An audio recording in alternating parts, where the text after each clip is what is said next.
So, how has the Iran-Israel conflict impacted the Abraham Accords? And do you foresee Arab states re-evaluating the relationship and normalizing it with Israel? See, the word you have used is very offensive to me. This was a term concocted by Donald Trump to give a certain sanctity to the normalization arrangements that the UAE and Bahrain had initiated. I have asked this question several times. What does Prophet Abraham have to do with this agreement? This was a short-term opportunistic agreement and it has no strategic content or value. So long as Saudi Arabia and other major Islamic countries are not in the picture, what are we talking about? This can be called an Abrahamic Accord if the Israelis do a deal with the Palestinians.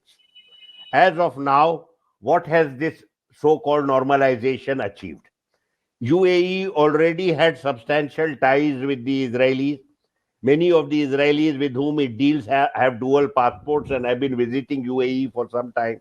UAE has no strategic impact. This agreement has no strategic impact as far as regional affairs are concerned.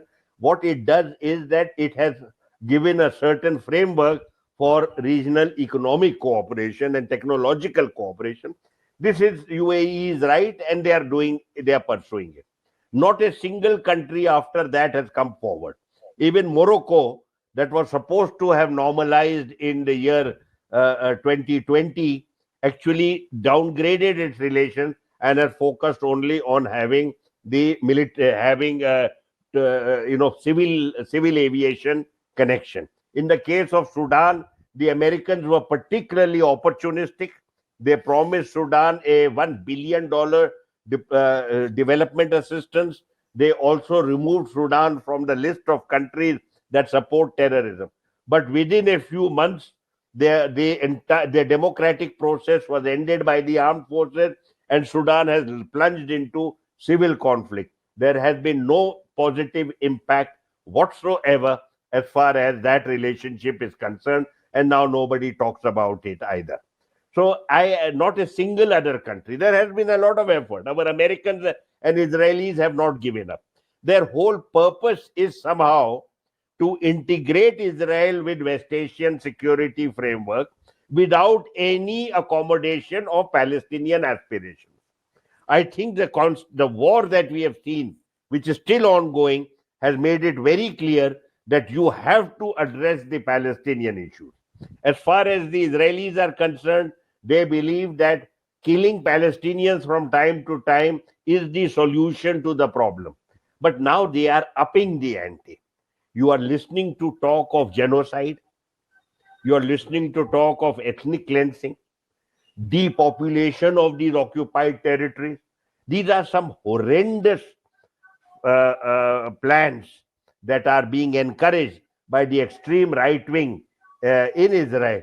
And that is something that we need to worry about, because you are looking at the mass transportation of at least 6 to 7 million Palestinians from the West Bank and Gaza, God knows where.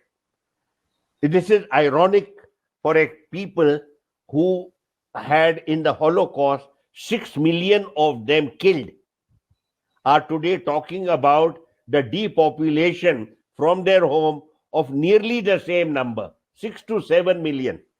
I think there is a certain irony over here that a people who should have learned from their experience and rejected collective punishment, apartheid, ethnic cleansing, genocide, all of which they experienced and which has become a defining experience for them as a people, should now be talking using the same framework, the same initiatives, the same plans, the same language that was used against them by their tormentors in Germany. So I think there is a completely obnoxious scenario that is emerging in the region, and we need to be alert to that, and we need to robustly prevent it.